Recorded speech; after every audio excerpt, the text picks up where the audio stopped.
Hey everybody, all right, another Sunday afternoon in the shop. I've neglected this air compressor for far too long. It lives full time on one of our welding trucks, and it's so reliable that it never really gets touched. So it's gonna get the full thing today. It's pretty crusty, so I'll wash it afterwards. A little embarrassed it's gotten to this point, but I'm gonna try and do carburetor. It shut off on one of the guys a couple times. Says the oil's good, so I'm going to throw a new carb on it. It still starts easy, so we're going to do an oil change. We're going to do a compressor oil change. We're going to do this is a drain valve on either side, so we're going to do an easier to reach drain valve, like a braided line. An air cleaner. And I don't think there's a fuel filter on this, and there's definitely not an oil filter. So yeah, let's do that. So we're going to start with the drain valves. That's probably why this thing is off, or it's not probably. This is why this thing is off the truck right now, is because there's probably a lot of water in this thing. It's starting to freeze up airlines and things. So that's usually a pretty good sign at -10 or -15. If your tools start freezing, there's a good amount of water in there. I'm suspending this from the shop bridge crane or jig crane, whatever you want to call it. So see if I can get this off with you guys still here.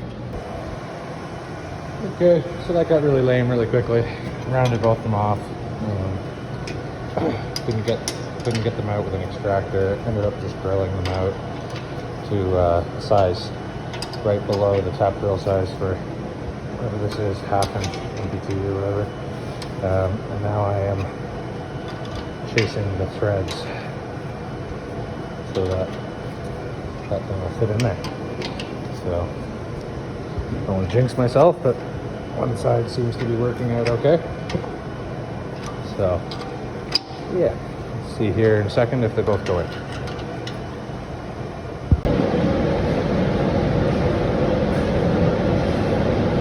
Something else that's kind of interesting. So this is messed up now, but the end of the spark plug has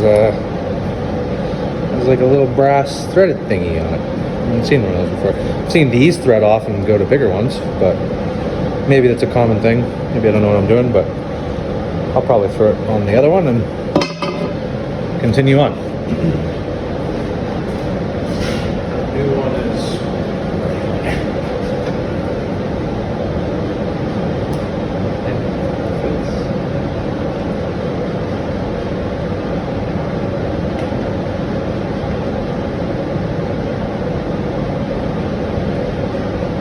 oh, it threads into the end of the spark plug. That's supposed to come off. It's not supposed to come off, so that was kind of loose. That was part of the spark plug wire, which is interesting. But the other one fit in there without it, so I'm not really sure what the point of that is. It's made out of brass, so maybe it helps mark or something.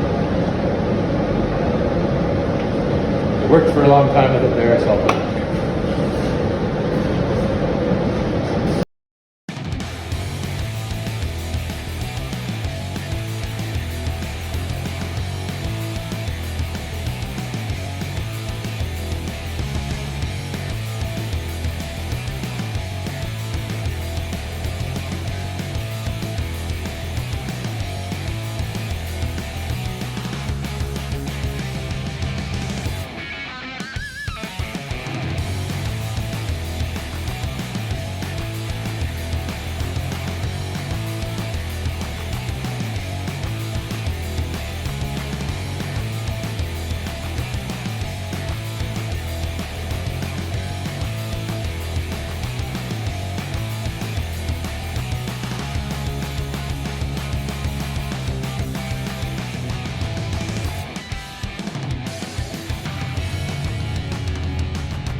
Okay guys, we're back in the shop. I got a little sidetracked with some stuff.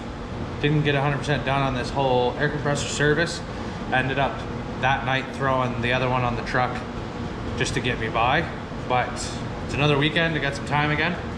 So I did plug away a little bit without you. I'm sorry, I apologize. But all I really did was, I actually got my dad's help with this one. He blew a brake line, needed the shop. So I asked him like, hey, I haven't had a chance to look at this. Can you figure out what's going on with that thing? And the little arm, underneath the gas tank, right there. See the little blue, kind of darkish colored thing? I was seized. So it was only giving partial throttle or no throttle or some. So the way these things are supposed to work is they have this throttle cable. When the air reaches a certain amount of pressure in the tank, it fires a little air operated solenoid and pushes the throttle in. Mine has a shortened throttle.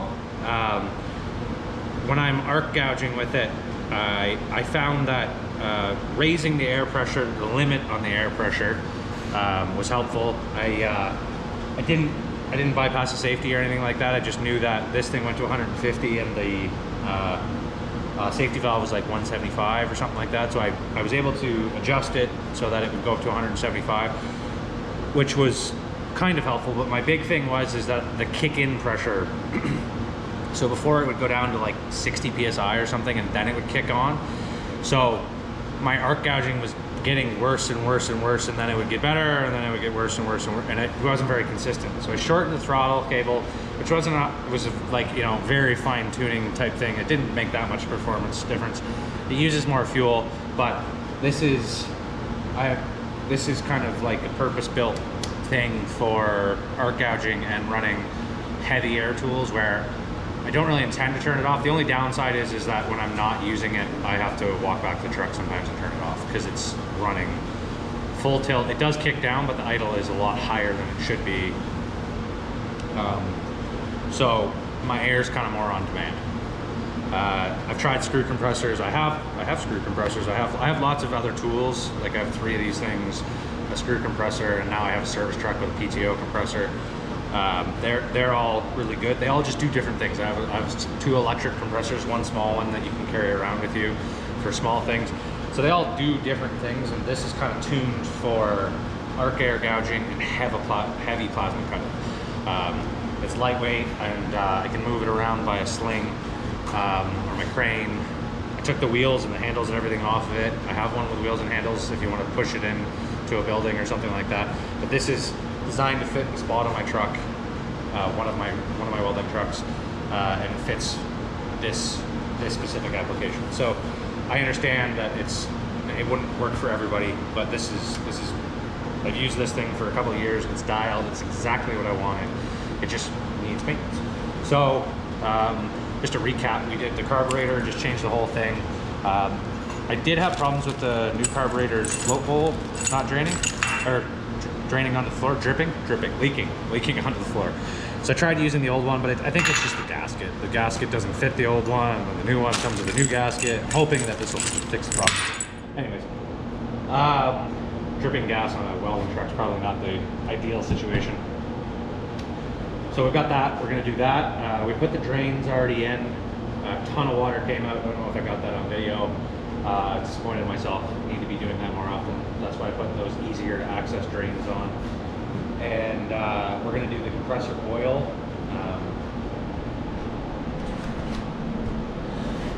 This is the compressor here. It's 3 pistons. I believe they're equal size. It's not stages. They're just reciprocating pistons, just like a car engine. But the way they're opposed is, anyways, it's 3 of them. We're just gonna drain the oil out of it and put new oil in it. I do it maybe once a year, every 6 months or so. I've been pretty consistent with that. We're still good with everything else. We're gonna do an oil change on the motor because that hasn't been done in too long. These things don't have an oil filter. We've already done an air filter. We've already done a spark plug. So I believe all that we have left to do, I should look at the idea of maybe getting new air filters for here because these are all beat up and stuff. they're still there, they're still sealed. That's something that should be done too, and I will add that to my list. It will not be done today, but anyway, so drain the oil out of here, drain the oil out of here, change the float bowl on the bottom of there, and we'll run it for a little while, make sure everything's cool, make sure our drains are doing their job. Yeah, that's the problem right there. We're getting water in it. This thing was outside and then it's inside, and it's condensation, rust, and look at the nastiness. So yeah, we gotta get her nice and full of air, and maybe drain, do a couple of cycles of doing that, drain the stuff out of it, because after a certain amount of water in there, it starts to pick it up and throw it into the lines. It's bad for your tools, but also the real problem for me is that when it gets down to like -20, -25 with the wind chill here, when I'm running tools, the air lines will actually start to freeze.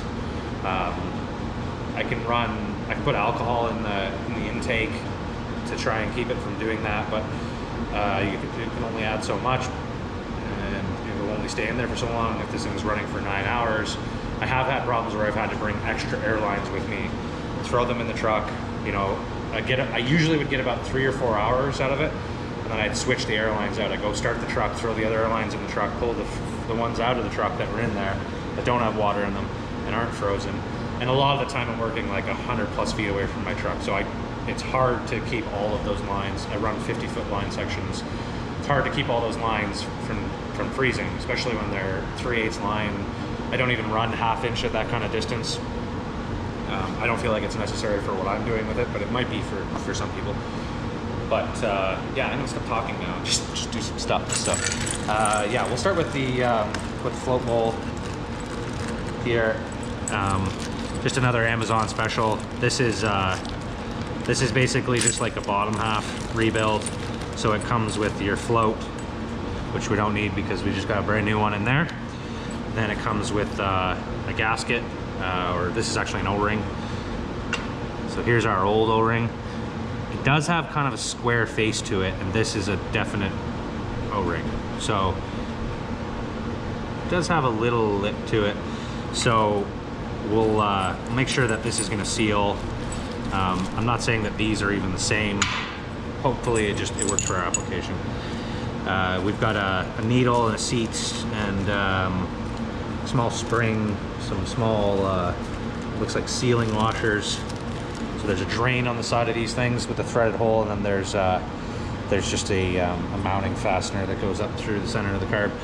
So if I look at the old one had a sealing washer and just a hex head, and then this one has a smaller one that looks to go in the side. It'll fit this thread if I'm correct. Yeah, okay. So the one with the Phillips head goes on the side, and the one with the more of a flange 10 millimeter hex head will go in the center.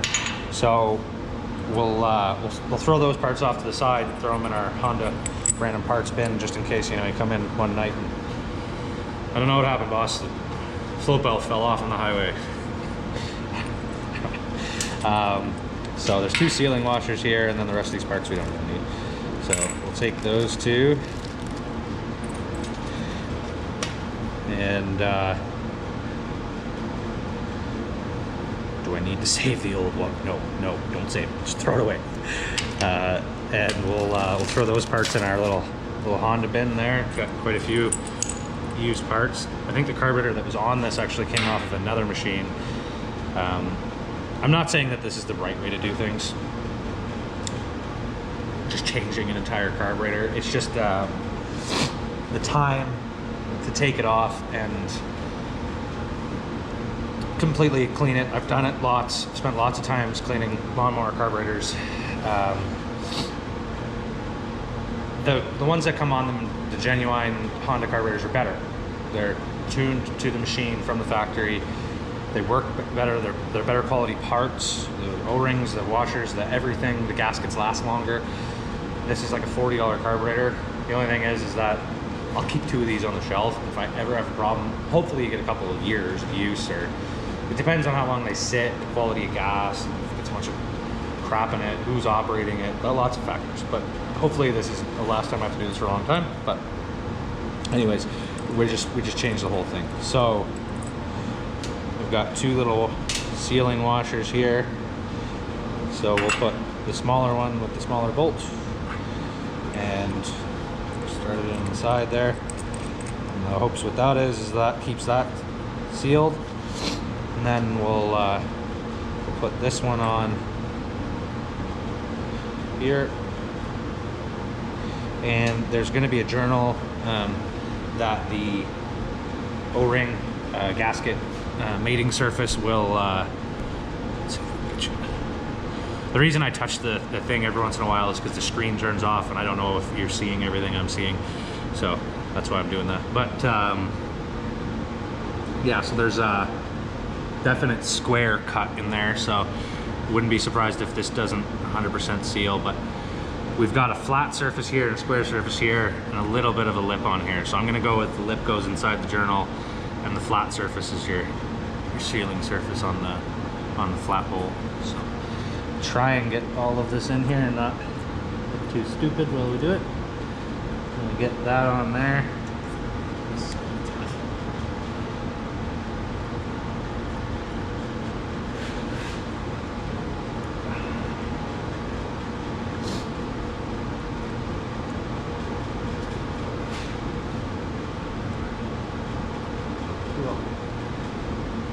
Looks like it's the general right size. Might take more than one try to get this to do the thing, but hopefully not.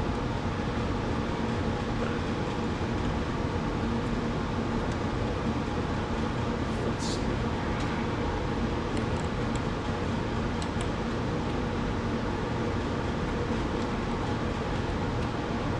Nice new shiny bowl.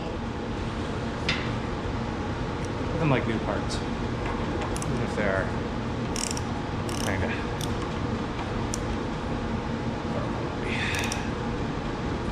and torque this back. So yeah, we'll make sure our other one's actually tight there. That was I should put that somewhere where I can access it. The idea with the drain is that you won't have to disturb the gasket to get, because gas and water don't mix, so you might be able to drain whatever your problem is if you're in the field out, turn the gas off and just open this, drain it out, preferably into something not under the ground, and get whatever's in there out before it goes up into the carburetor. Or if it's got a lot of water, sometimes they freeze. Obviously you don't want fuel in your water at all, but these things do happen. Condensation's a real thing. Snow. You know, you're filling this thing up at 4 in the morning before work in a snowstorm. A little bit of water's probably going to get in there, and it will accumulate in here because I believe I think it's heavier, so it sits on the bottom and the fuel sits on the top. So eventually it'll get to a point where there's just no fuel in there; it's just holding water.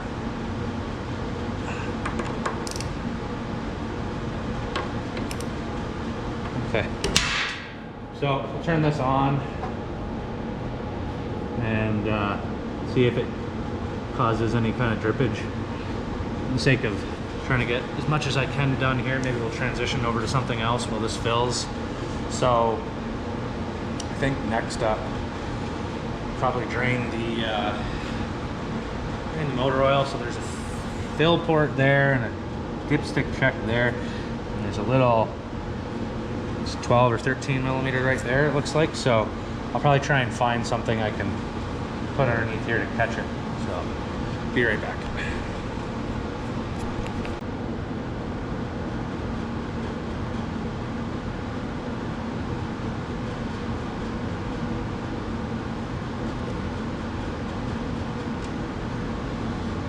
Okay.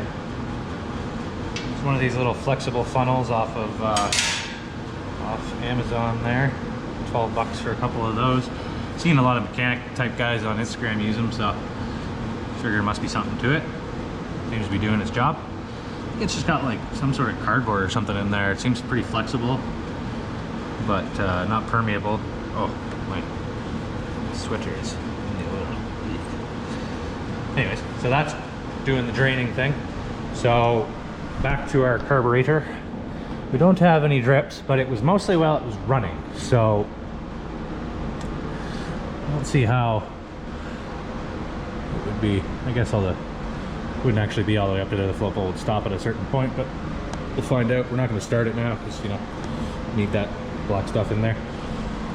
So next up, we're going to change the oil in this.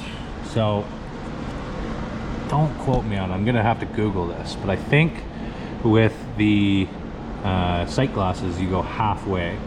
This is a little bit below half, maybe 3/8 or so. So we'll drain this stuff out. It's a fill port there, and we'll probably just drain it into the same bin as that. This does not take much. I think these things take less than 2 quarts of oil. So we'll go find some oil for both of these while that happens, and then fill them both back up, and hopefully we can just run this thing. Because I'm ready to get it back in the truck. The other one's not as good. The other one, I see them a lot on tire trucks here. The green, they're the two-stage style, where the pistons are both vertical and they're sitting next to each other. One's small, one's big. They say they make the same CFMs. I don't think they do. It's not. It doesn't work as well, in my opinion. Yeah. So I'll go find some oil.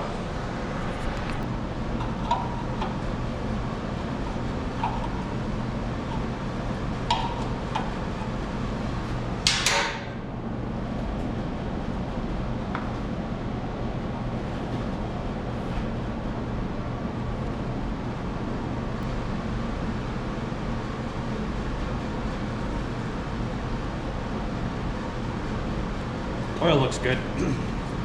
See a lot of time that these things end up with water in them, and they're sitting outside, sucking in God knows what. And this oil actually looks clear and good. It's nice.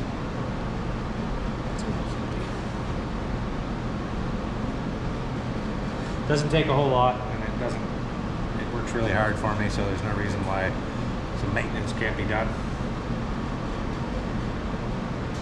Because if I don't make time for it, it'll make time for it, and it'll probably cost a lot more, or just require a new one altogether. Because if this motor goes, it's not worth the time and the effort to try and replace it, for the most part. So I like to use Rotella in pretty much everything. That's my go-to brand of oil. And it's probably not what the manufacturer suggests, but I've been using it in stuff for as long as I can remember.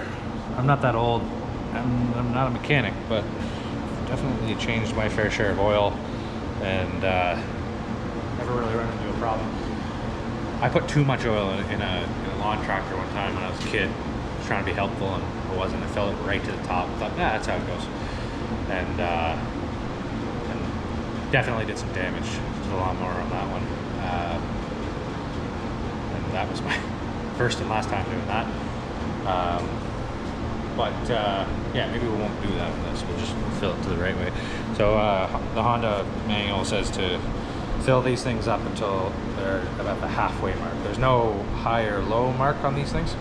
So just halfway is what they suggest. If you fill it all the way up, it'll just start spilling out too. So if you tried to even go all the way up to here, it won't even let you. It'll just come all the way out. The fill port on these are on a bit of a 45-degree angle, and can be a little bit of a challenge if you don't have a good funnel to try and get oil in there.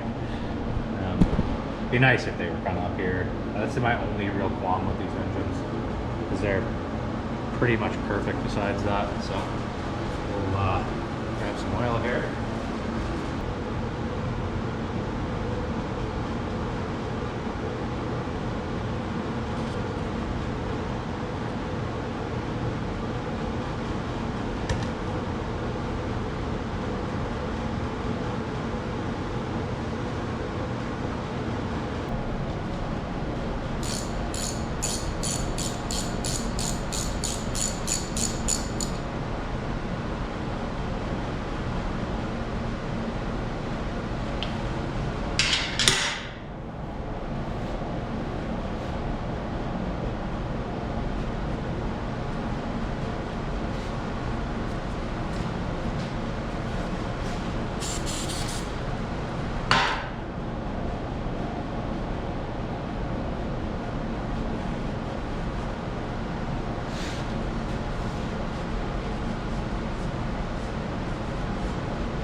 Alright, so we found some information online to fill to the halfway point.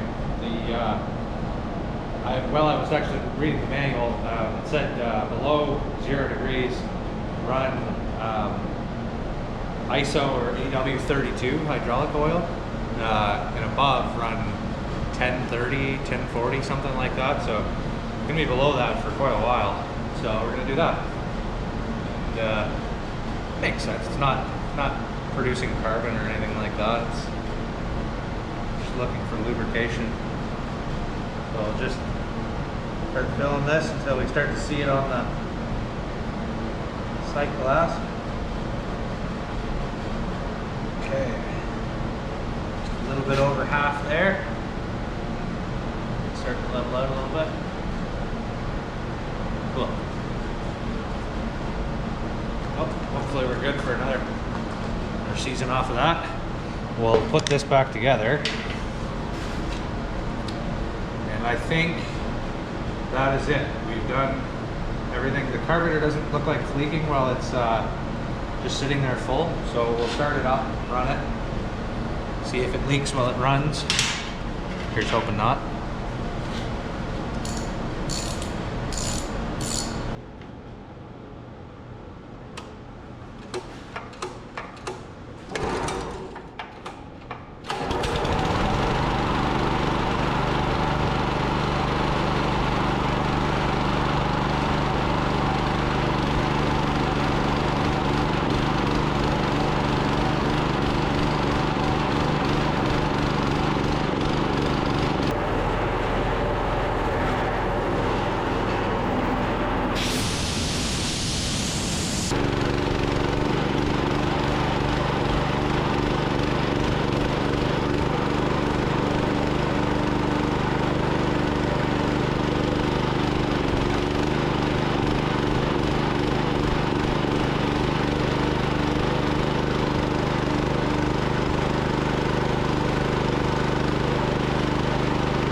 Okay guys, that's it.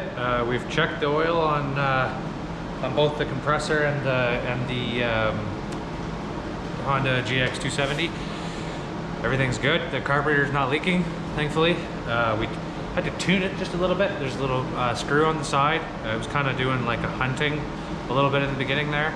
I guess for reference point for myself too as well is I turned it out 4 turns. So if I have any problems with different temperatures and stuff like that, your base reference from the factory of China or whatever was 4 screws, 4 turns in. So yeah, it's idling up and down the way it should, the way that I set it up too. It's not as quiet as the normal one. The other ones I have are much quieter, but this is air on demand kind of situation. So yeah, thanks for watching, and we're almost at 200 subscribers, by the way. So thank you for that very much. Seriously, that's super cool. I can't even imagine having 200 people that would want to listen to me. It's good. It's good. Thank you. So yeah, I'm gonna load this thing back on the truck tomorrow. It's Saturday night now, so I'm gonna go spend some time with my lovely girlfriend, and yeah, relax. We'll put this on tomorrow. Thanks for watching. Bye.